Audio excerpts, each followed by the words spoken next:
All right, good afternoon. So today I have Justin from Michigan and Joe from New Jersey, two states that continue to not have training gyms open. So if you're one of the training gyms like them who are in this lockdown mode, then you want to really dive in with these gentlemen over here and understand what they're doing to keep their businesses going in this crazy time.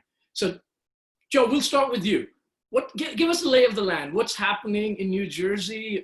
This is week 12, almost 3 months now. What's happening? Yeah. So it's, New Jersey's been hit pretty hard by the coronavirus. So I think the perception here is different than, I'm sure it is out by Justin and other parts of the country as well. So, we've, things have started to reopen a little bit, but there's really no clarity in terms of when we'll be open, or most businesses for that matter. There's been very poor guidance given and all that. So we're just doing the best with the information that we do have. And, again, I'm not going to predict when we're going to reopen, but, what I'm making sure we're doing from a business standpoint is that we're moving forward as if, we're reopening somewhere in the next 2 to 4 weeks. And if we don't, we'll readjust and, we'll be mobile and agile and we'll go from there. But, what we're really focused on now is just trying to control the narrative of what's going on, educating our members and just keeping them in the loop and getting them ready for our reopening. So we're doing everything on that front. But I'd say overall, there's a good amount of fear from a lot of people. Most people, myself included, we know people who've died from it. We had members who've had it. At least 2 handful of members who've had it during the shutdown while we were quarantined, of course. So, I think it's definitely affected people out here more. And because of that, the perception is also, more that of fear and whatever else, where I don't get that same feeling in other parts of the country from just talking to other gym owners. So I think it's a little bit different out here just from, what I can tell. But that's kind of where we're at with everything. Right. Okay. Justin, what about you? You had a 6-stage plan in Michigan, I heard, but there's still no gyms opening dates in sight, right? Yeah, it's we know a lot of, funny enough, salon owners. We know some salon owners in town. They have a big school, and so we've kind of banded together. We keep talking back and forth. When are they going to let us, open up? And similar to Joe, but regionally for us is Detroit area got hit real hard. I think it was like 3rd in the country, and then Grand Rapids did a little bit too. That's on the west side of the state towards Lake Michigan. But here where I'm at, Ingham County, there's very minimal coronavirus. I don't know one member yet that's had it. So it's interesting in Michigan. It was bad in Detroit. It had some trouble in Grand Rapids, but we have the Upper Peninsula. It's non-existent. Up north Michigan, really, really, really low cases. So when you look at our regions, that's why they've done this 6-stage thing, and they're kind of doing regional stuff because luckily they did see that, okay, we've got to kind of separate this. We have a hard hit area. We have 0 hit area. What can we do? So they opened up north stuff. We got up north in Michigan to go to the lakes and go up north. They opened stuff up there. Like Traverse City, their economy is totally demolished. If you don't know what Traverse City is, it's a huge, huge tourist place in Michigan. Cherry Festival, Film Festival. There's some big stuff there. Their economy is totally obliterated. So they're trying to open up stuff there.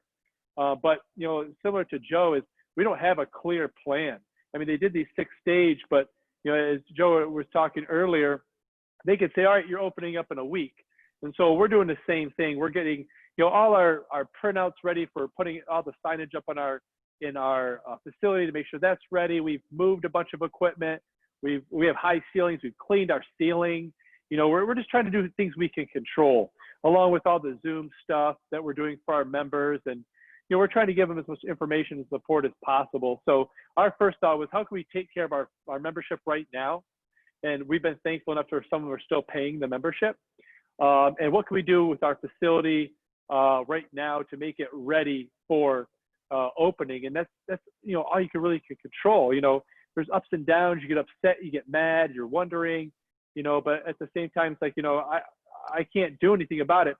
We have an outdoor area here too. And so we've thought about, okay, why can't we open things up outdoors? We have a whole area we can work out at, so, we're trying to see, can we open up our outdoor area June 1st, maybe have 9 people, because they just allowed for gatherings of 10 or less. So like, okay, we have a coach and 9 people and distance out there. So we're trying to, you know, prepare in all these different ways, but there's just no for sure stuff. So that's been pretty tough. Yeah. Justin, real quick on that. So at Summit, we've been able to, in New Jersey, you could have gatherings of up to 25 outdoors. So that's been given the green light. But so we started this past week we did like a walk, and we were going to do a run, but we canceled it because of the weather. But, you know, I just met with our team before this recording, and we are planning on doing outdoor workouts next week. So we're starting with that. So we're, you know, it's good because we get to transition, and people were really happy to see each other this past week on the walk. But we're excited to get back into that and just, you know, get back to some form of normalcy with the outdoor workouts. Right. Okay. Yeah. So they're allowing you to do that, Joe, because they specifically said we can't do outdoor workouts, no Right. outdoor fitness activities. So they won't let people play, you know, what are they going to do when they see someone play pickup ball? Probably not anything, but you're not supposed to play basketball or anything like that. Oh my Yeah. God. That's interesting. Yeah. So do you run the risk of compromising your reputation and going against the grain and doing it? You know, that's the weird gray area we have right now. Yeah. So both of you operate multiple locations, right? That's the thing. Yeah.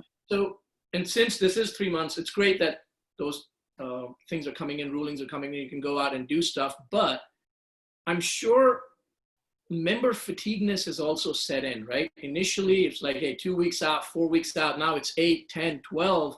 What's the impact on the top line perspective for you both in terms of be it revenue or membership hold? Can you give a little bit of color over there too that you could share with the audience? Yeah, sure. So we've been able to maintain about 60% of our revenue thus far. So, you know, what that looks like is we have about 80 members on hold right now in our adult fitness program. That's the majority of what we do. We also do sports performance as well. So that's where we're at. And most of that was really early on in the first probably 6 to 8 weeks. It's slowed down in the last 3 weeks, I would say, to a month. It's kind of been, you know, we went from getting like 1 or 2 a day to now it's like, you know, we get 1 or 2 a week.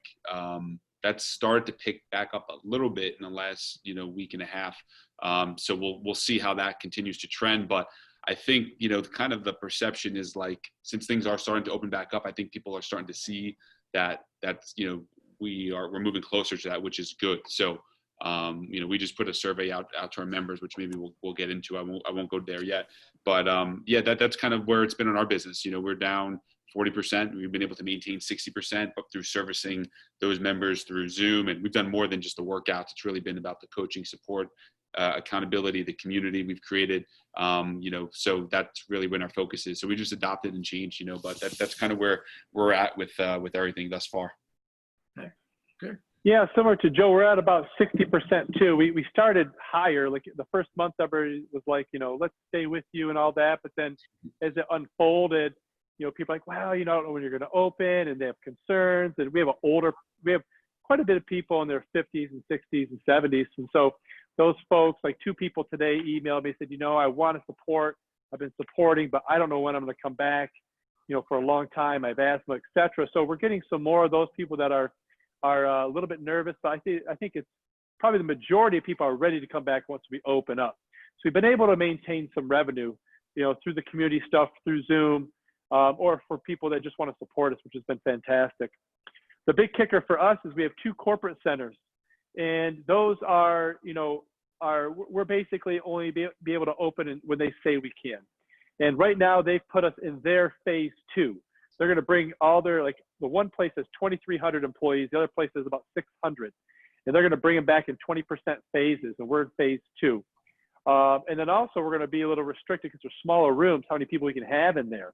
And so we really don't know what's going to happen. We still have our contract, and they did pay us for the first month of our contract, but we have to pay it back with our PPP money. So they kind of fronted us some money in case we needed it. But right now we're not getting paid from them at all, except for our management fee, which is pretty nominal. And so what that does for us, because we paid our employees full time, is once this PPP loan runs out, yeah, we're getting, you know, 60-ish% revenue from our membership here at the location I'm standing in right now. But that's going to run out. And so we really don't, there's a lot of ifs and whens for our corporate centers. How much we're going to be able to train there. Right now it's looking at, we're probably going to cut our classes in half. And we have one in Tennessee too. Their gym's already open up there, but as a corporation, they can't open our gym up there. So that's a big, what if, what and when and how much.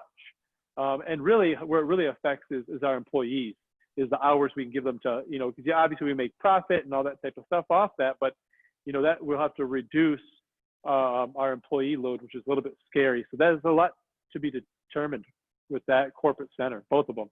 Yeah, no, those are definitely scary things because there is no end in sight, because there's no D-date that's been, so you can't work towards something. That's the whole idea. So on those lines, tell me this, guys, like with 60% revenue, it's great that you've been able to uphold that number. Like Joe, you mentioned, it's starting to pick up again.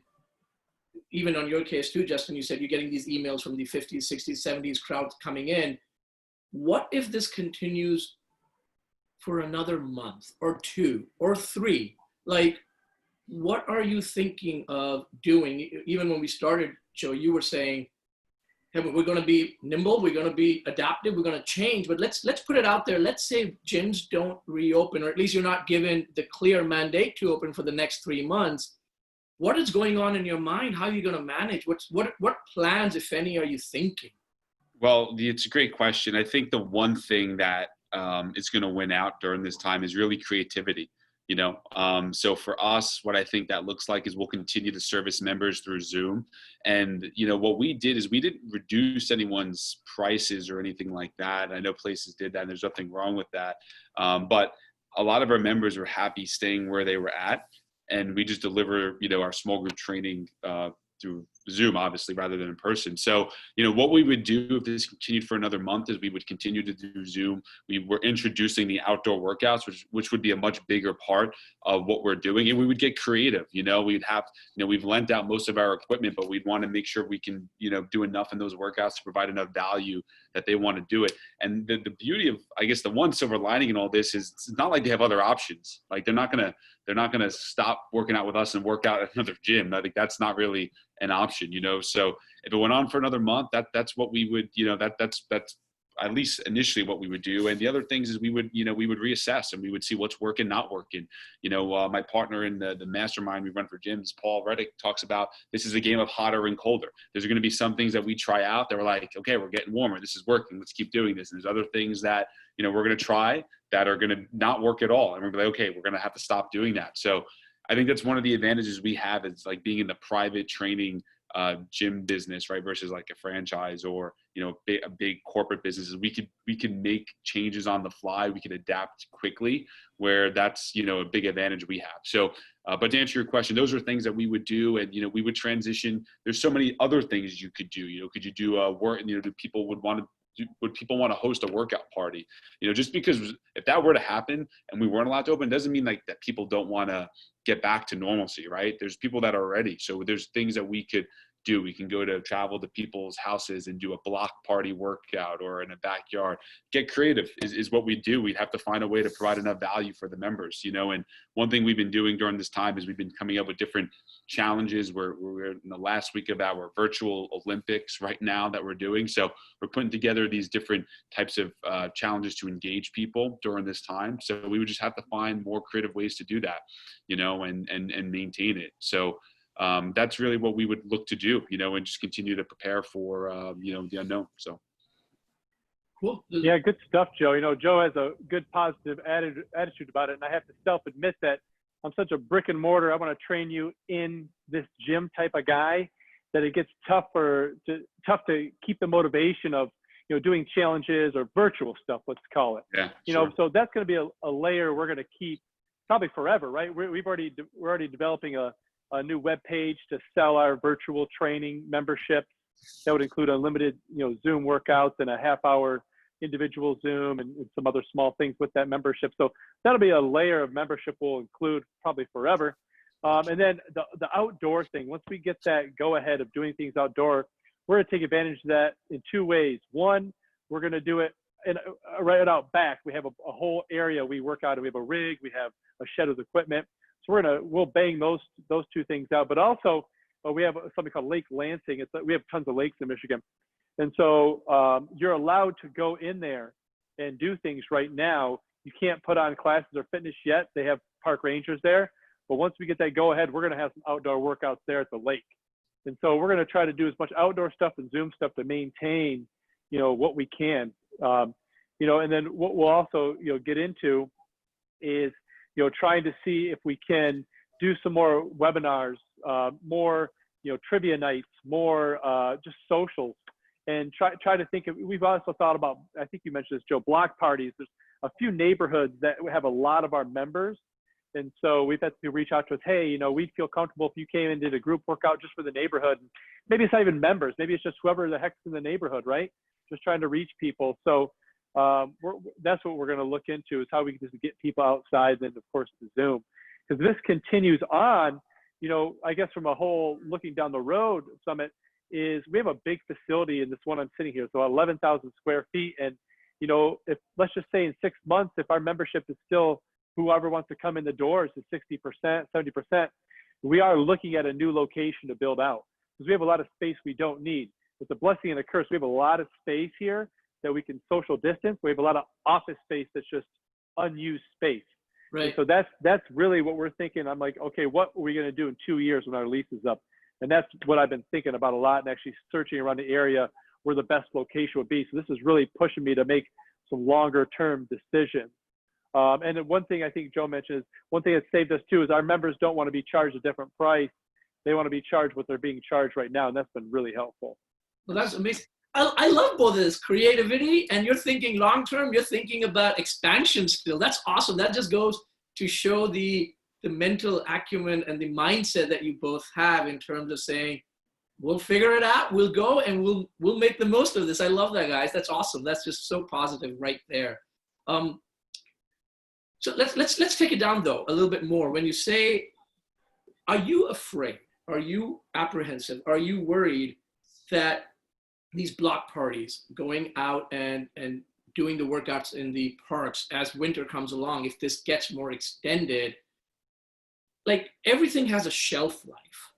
Are you worried that this shelf life may be there? And then if so, like I know, Joe, you said, hey, we're going to be creative, and you gave some really good ideas, but thinking even more down the road, what other ways do you believe you could engage members and keep that community feeling going when they're now fragmented and they're dispersed? Is it just Zoom? Is it as simple as that? Or is there more to it? And if it is, like, what's on your mind over there? Well, I'll tell you, like, it's hard. So, we're piecing it together, right, the best we can. And, so I don't know, like, if this got into the winter, I have no way today. I haven't even thought that far, honestly. So I would assume it wouldn't go there, but if it did, yeah, I mean, we would find a way to make it work. We would figure it out. I'm sure there would be different rules and regulations at that point in time, and we would have to figure it out. But, I think that's the thing that is the great thing about it is just the creativity. There's things that we've done that I know we would keep doing, even if we do go back to normal. So, I don't know if it just went into the winter, who knows what we would do. All I do know though is people would still want workouts. They would still want fitness. They still want a sense of community, and they need accountability. So we would find a way to deliver that. I don't know what the tools would be to do that. Would they change? Would they stay the same? I'm not sure. If it went that long, I'm sure someone would develop something that would be, that would help a ton. But yeah, right now what we're doing is working. It's going to help bridge the gap, and we would just find a way to continue to bridge that gap. If we were in the winter, we would have to get, a large outdoor tent and some space heaters and do whatever we have to do. I guess we would do that. We would find a way to make it work. People are still want to take care of their health and fitness. They still want that sense of community. So we would just have to do it in a way where they're willing to engage, and I agree that, I don't know, like, we are going to, assuming we do get back some point in the next couple of weeks or month, it's not like we're just going to stop what we're doing online. There's going to be a transition period where we're doing both. So how long is that going to last? I don't know. It depends until they feel comfortable coming back, and we'll have to look at the financial impact of what it costs to run those versus just getting everyone back. But, as of right now, I think that's kind of what we're planning for, so that's, maybe not a great answer to your question, but that's, that's what I'm thinking, at least right now.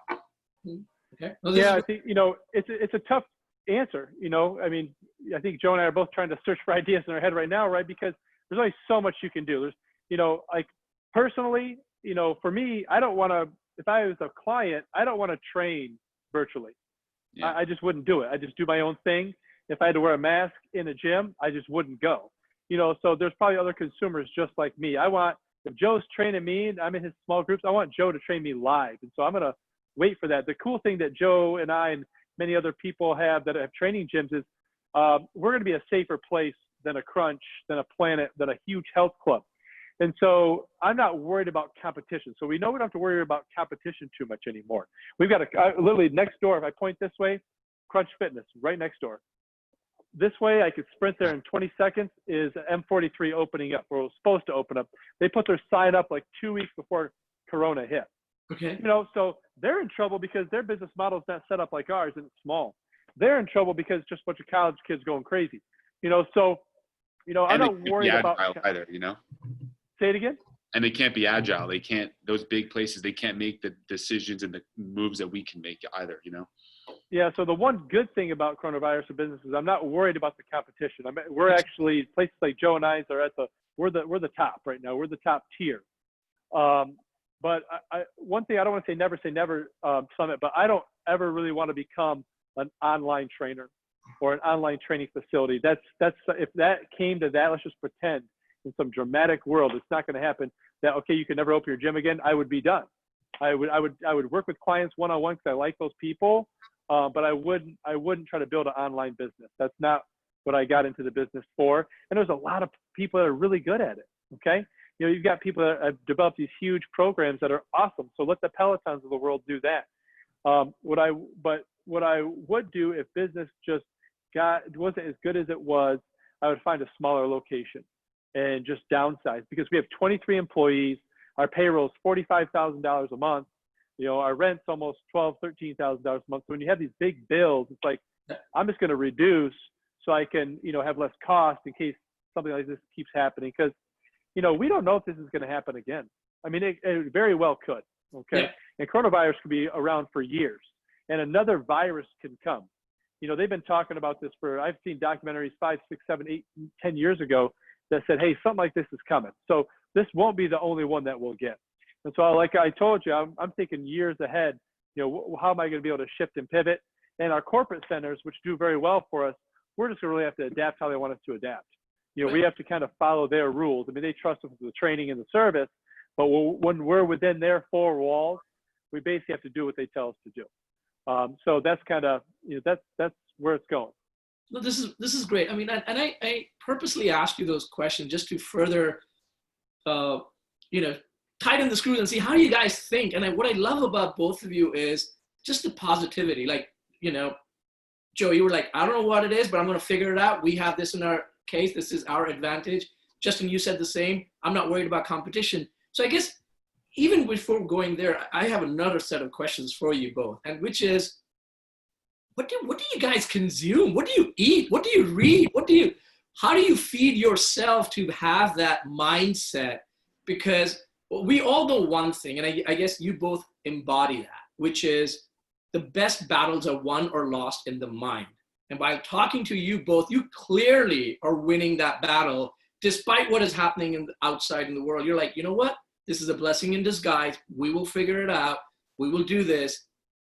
How are you staying so positive? What do you do? So what's the secret there? I mean, everyone wants to know that. Well, I don't know what the secret is. I mean, look, I don't want to pretend there's no, that there's nothing bad going on. Like, this sucks, right? Our revenue's down 40% and whatever else. So I think just being realistic, but at the end of the day, it is what it is. Like, you got to deal with the circumstances, right? And you got to make the most of it. So whatever it is, you can choose to be paralyzed by it, or you can choose to take action and move forward and be intentional and just fight for what you want. So I don't want to pretend that like nothing is wrong or anything like that, because clearly this coronavirus sucks, right? I don't think anyone would say otherwise, but we got to move forward, and we got to fight the fight. So what do we do? I'd say just the daily habits, things that I don't think I have anything revolutionary.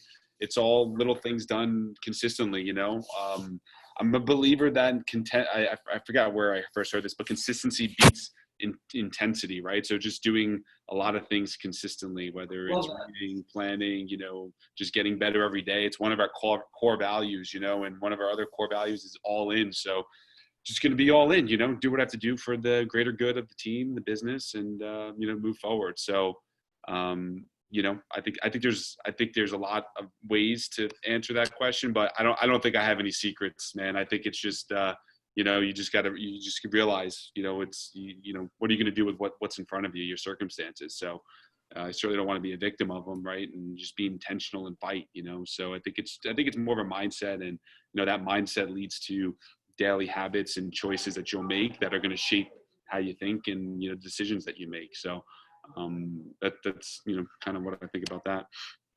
Wonderful. Yeah. Good stuff, Joe. And that's, he kind of said all the right things, but one thing that has helped me is talking to other gym owners that are going through the same thing like Joe and I are.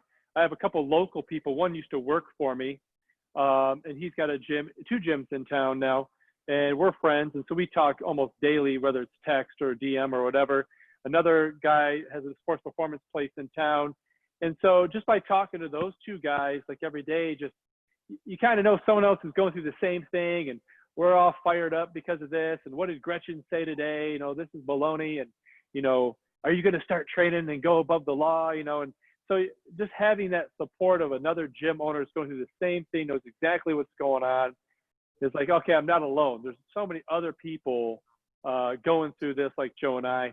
And so that's been helping me kind of get through it. It's like, it's just not my business. It's bars, restaurants, salons. Yeah. A lot of people are impacted. And so not that I want anybody else impacted, but there's a comfort in that.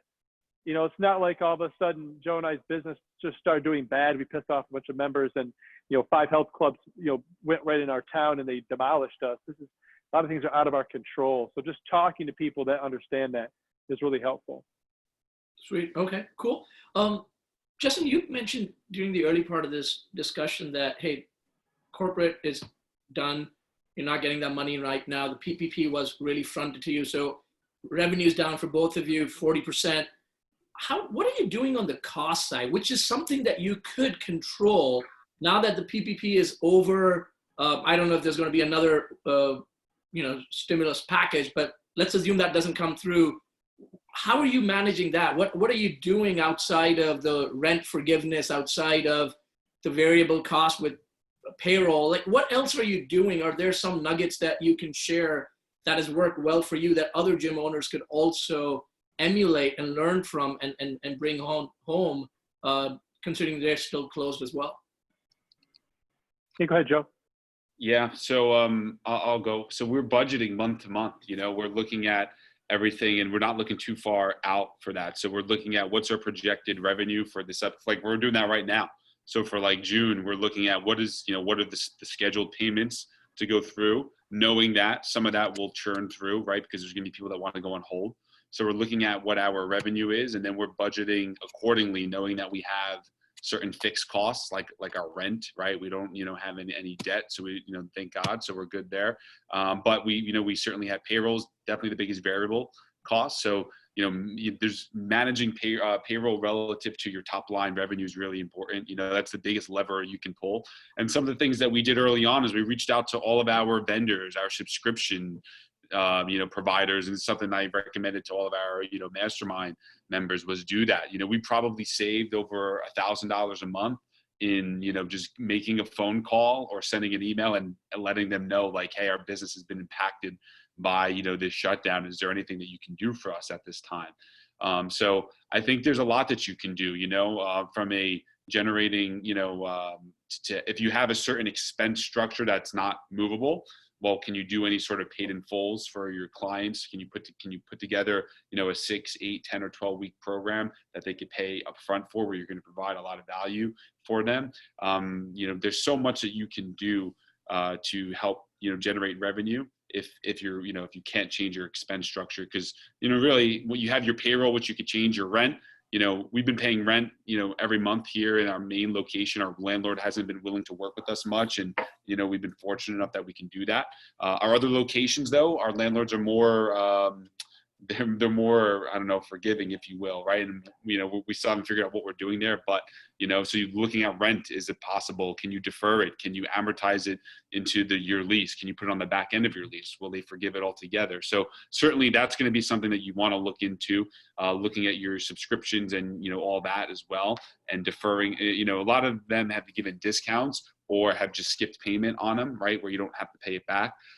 Your insurance company, a lot of those you could defer payments as well. And listen, if you're deferring it, you still have to pay it back, right? So I think everyone's position and cash flow is different. So depending on what your position is, you may choose that's a good route, right? Obviously, the government assistance with the PPP or the EIDL loan is another avenue as well. So, and I think like that could be a whole nother webinar on those two items. But if you're in serious need of that, it seems like initially, I know a lot of people weren't able to get access to that stuff, where now it seems like most people who have needed it have been able to get access. So that's been good to see. So you have to look into your options. You have to create liquidity in your business, whether that's in the form of friends and family members or members. Not saying that's a great option, but that's a potential option. Could you provide more value and offer, and get paid in full to do something, right? You might have members who've been with you for 5 years who want to support you and make you and see you survive this. And maybe they're willing to do a paid in full for a year,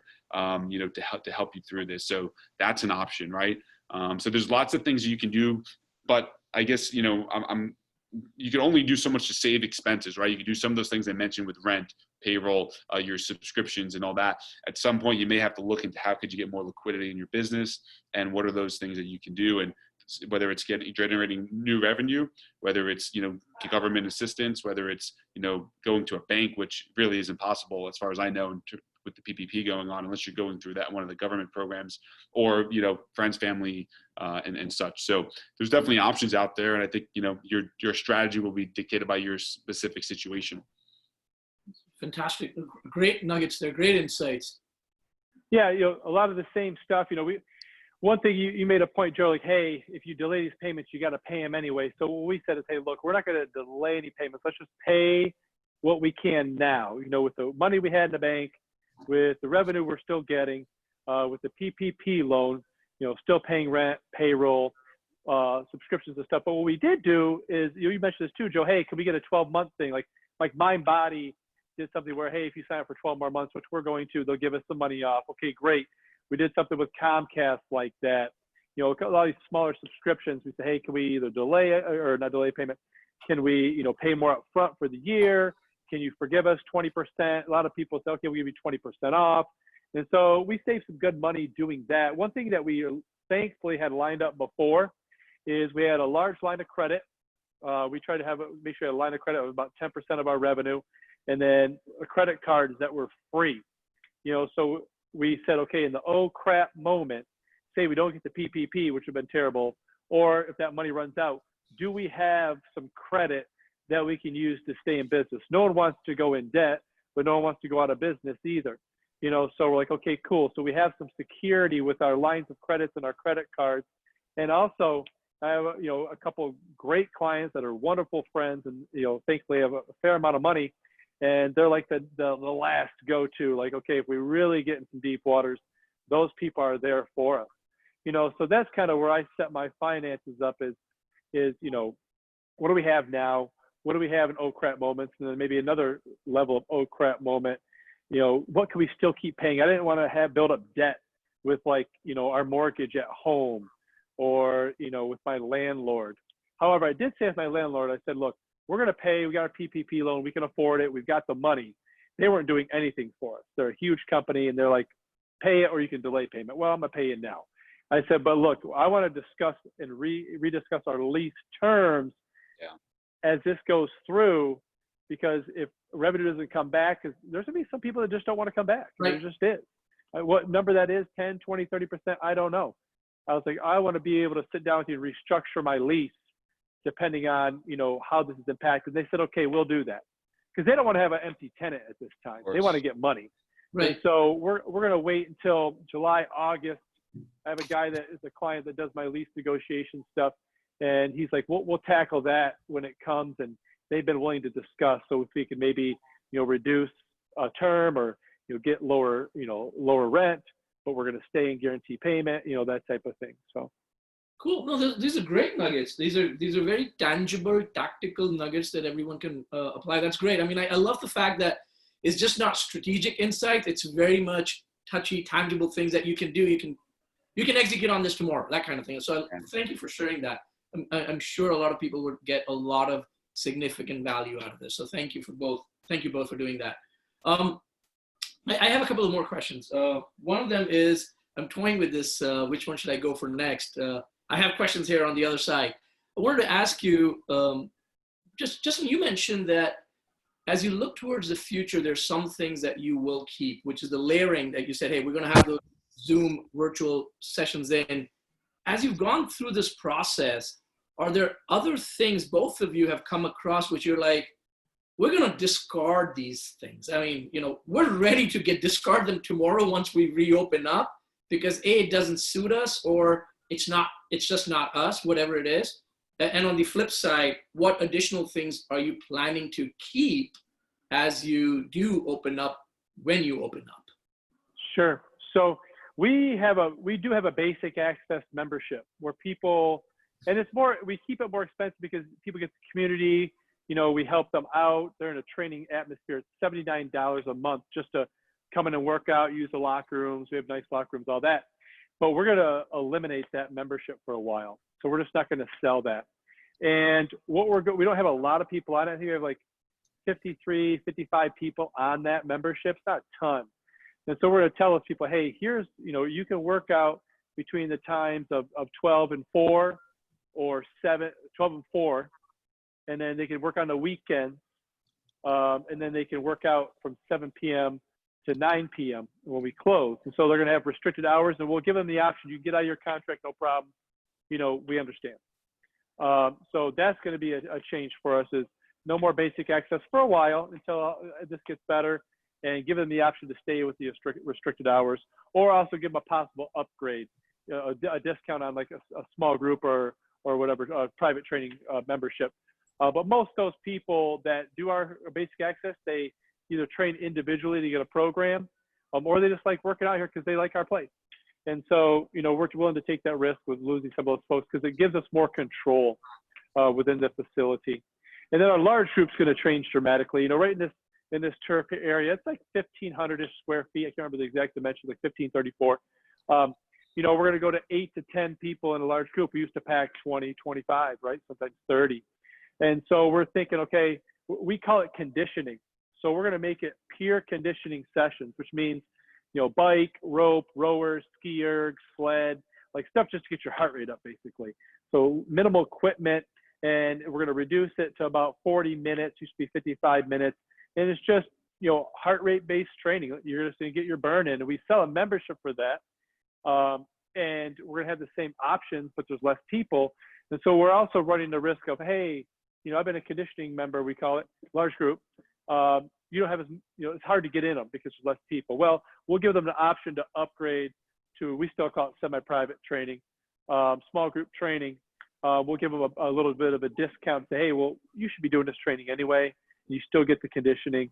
And so we're going to run the risk of losing some of those people because there's not as many, as not as many people in the session, which means there may be full sessions. And we're also going to get really more stringent on making sure you sign up ahead of time.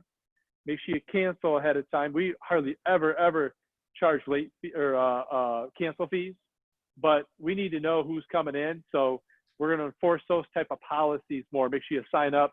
Got to be signed up in the session. No overage. We used to let 5, let 6 in a small group. It's supposed to be 4. That's not happening anymore. So some of those kind of policies are going to change, and then some of our membership will change a little bit too. Okay. Yeah. So what are we going to keep doing, stop doing? I think that when it's funny, when this first happened, there were like every week we were doing different stuff, and some of it we already kind of discarded. So like the first week, we didn't even really use Zoom. We just kind of went on Facebook and all that. So I think doing Facebook Live workouts, or we've already drifted away from doing that. That's not really our thing. I think there's people out there that probably do it better than we do. So that's something that we'll discard. I think we're going to keep the Zoom workouts going for a while, but I think there will be a point in time where, unless this were to happen again and we had to bring it back for a specific reason, I can't say that Zoom workouts are going to be a part of our future business. I think what the one good thing that came out of this also is that, generally in the summer, we lose a lot of people to, they're freezing their membership, right? And we lose revenue to that. Not that they don't come back, but, it has to do with the cyclicality of our business. So I do think one thing that we want to figure out, I don't know what it's going to be yet, is we definitely want to find a solution for keeping those people engaged virtually, while, instead of going on hold with their membership. I think people will be more aware of that than ever before. So doing it in a way that makes sense for us, right? Running all the Zoom sessions we're running now isn't the answer, but is it conceivable that maybe we'll do it a couple of days a week if we have enough people that we could service with that? Yeah, maybe, potentially, but we don't know that yet. So that's, we've certainly tried a lot of different things. Some things that have worked really well. We've done a lot of Zoom happy hours and trivias and Jeopardy. So I think we'll continue doing some of that. And obviously not at the volume that we've been doing it at as well. So I like that piece of it. And the other thing that I think is really good is we haven't done as much of this as I wanted, but webinars I think are great. Like a lot of times we would do, education seminars and stuff in person, but I think, monetizing, doing a webinar that could be replayed for, whether it's a new member onboarding and whatever. I think there's lots of different ways to get people into your world and onboarded into your business. So I think leveraging webinars and technology there is something that we can do moving forward that we learned from this. So to Justin's point, addressing our, what we call team training, our metabolic training is something that we're going to have to address. That's our large group as well. We don't have a ton of people who do it, but, it's been a part of what we've done for a long time. So it's going to require change there, and I think, anytime you have change, you're going to have people that are upset. So you really can't worry too much about upsetting a few people because you got to do what's for the greater good, but there will be change there. So I think we'll phase it out. I think initially we're not going to bring it back. We're going to keep it virtual, and I don't know what's going to happen from there. So much of this is, wait and see what happens, and we got to just kind of see what the response is, and then get more information before we make certain decisions. But, we can make temporary decisions, and temporarily we don't plan on bringing it back, and then we'll see if that evolves or changes from there. But yeah, I agree with Justin on the large group training stuff. We don't do open access. If we did, I'm sure we would do the same thing that he's doing. And then just a lot of stuff we tried online, the Facebook Lives we'll tone down, and we'll just really stick to what actually has been working, which has been a lot of the community stuff for sure. Okay, cool. And continuing to engage members today, but since both of your gyms are closed, and what are you telling members these days? What are you saying to them? How are you keeping them engaged, and how are you keeping them going on and bring that normalcy back to the best of your abilities? What all are you doing outside of Zoom, outside of the virtual sessions that you do give? Like, is there some nuggets that you could share with the audience on that too? There's a couple of things that we're doing. First off, like our email broadcast. We email our members every day, and our non-members too, for that matter. So we to answer your question, we engage our members in multiple different mediums and platforms, right? So email is one of those where, every morning they get an email from me. Sometimes it's educational, sometimes it's motivational, sometimes it's updating them on what we have going on in the facility of what's upcoming. So that's a piece of, how we keep them engaged, not really engaging, but more informed and in the loop and motivated, right? Then we have our Facebook group, which is, I'm sure every gym or, training gym like us, like Justin and I, their private Facebook group has never been more active than it has been now. So that's been a really great way to keep people engaged. We've done weekly challenges where, we've given people step goals and post a picture of your steps, just different things with nutrition and post a picture of this. a lot of the same people tend to be interested in that stuff, and there's people that just aren't. So it's really trying a bunch of different, giving people a lot of different opportunities to engage. So if you're into posting on social media, we give you that opportunity. If you're more private and you want to, see our, emails, we're doing that. We've given, our coaches have been checking in with all the members. So checking in, calling, communicating individually with all of our members, and from a broader sense, doing the challenges that I talked about before.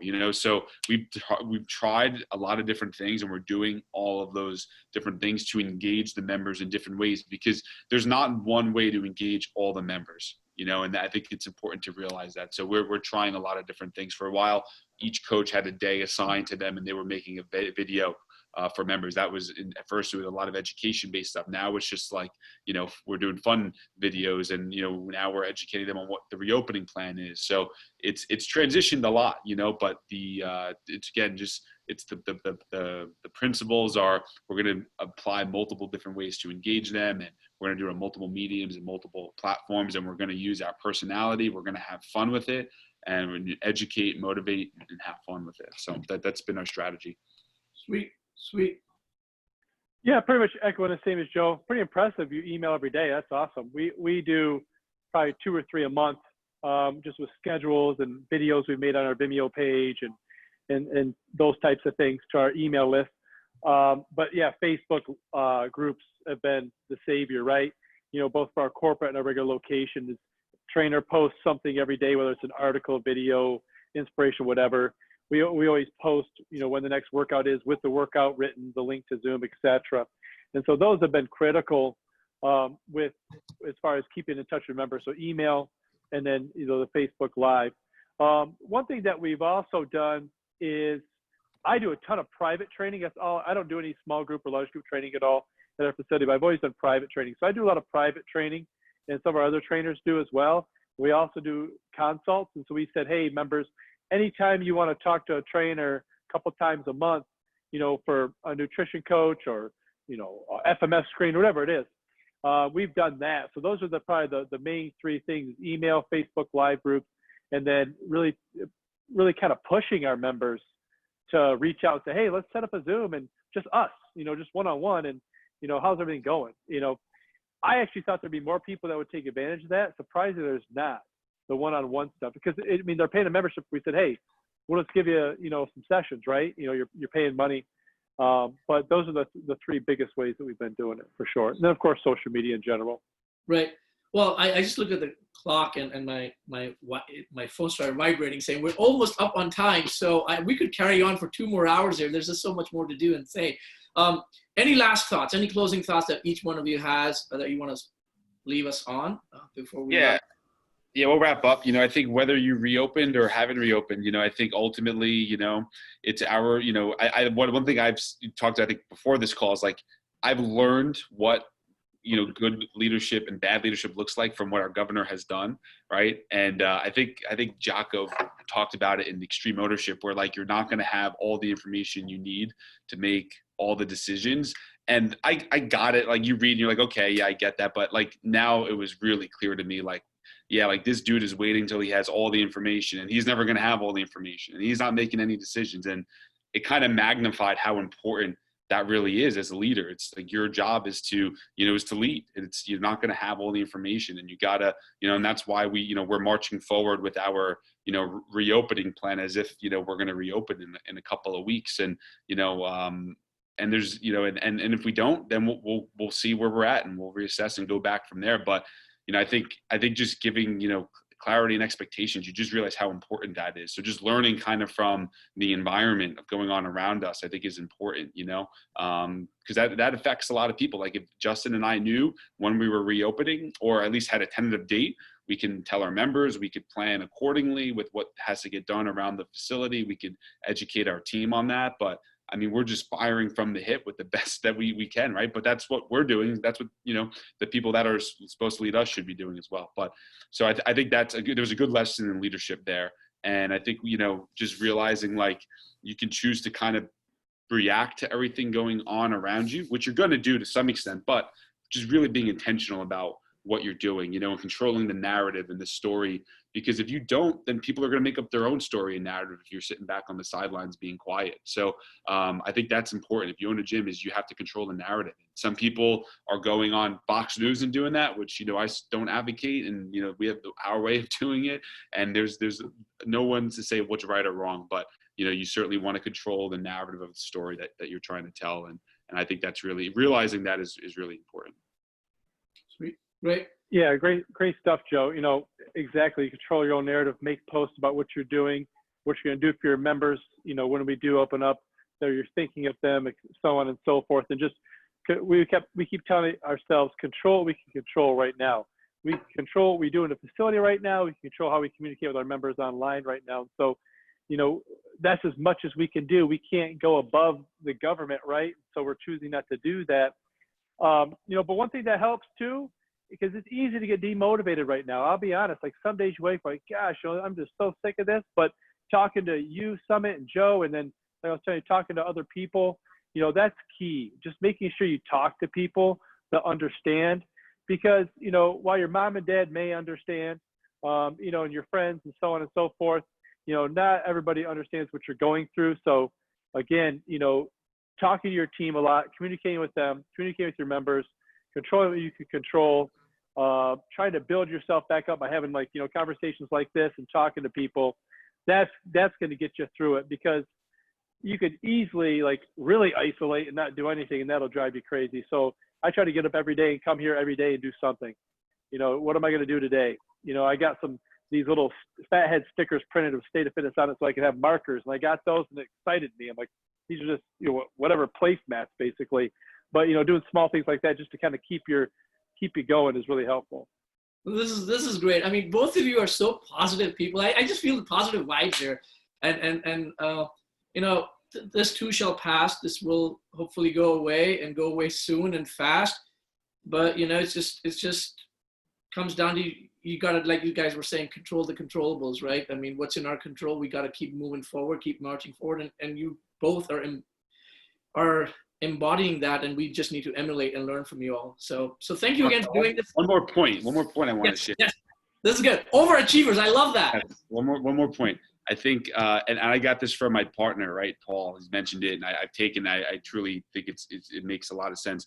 We should all operate our business as if this were going to happen again. And not that it's going to, right? I'm not saying it from that standpoint, but I'll tell you what this does. It forces you to make hard decisions. It forces you to make decisions that you wouldn't otherwise make, right? Whether that's with your team, looking like Justin talked about, the location that he's in, right? It forces you to look at things through a different lens, and it magnifies things. So if you ran your business as if that were going to happen again, you would always run a tight ship, right? You would always run, you'd always make sure that all your staff is always on point, right? And all that. So I think, you could replace that, right? You could imagine you're, running your business as if you were going to sell it one day. You would do the same thing. But I think that's something too, is, who knows what will happen, right? Whether it happens again or not in terms of a shutdown, we don't know. But if you ran your business as if it was going to, you'd be in a much better position. And if it doesn't happen, you would still have a much better business. So that would probably be my last parting words for this.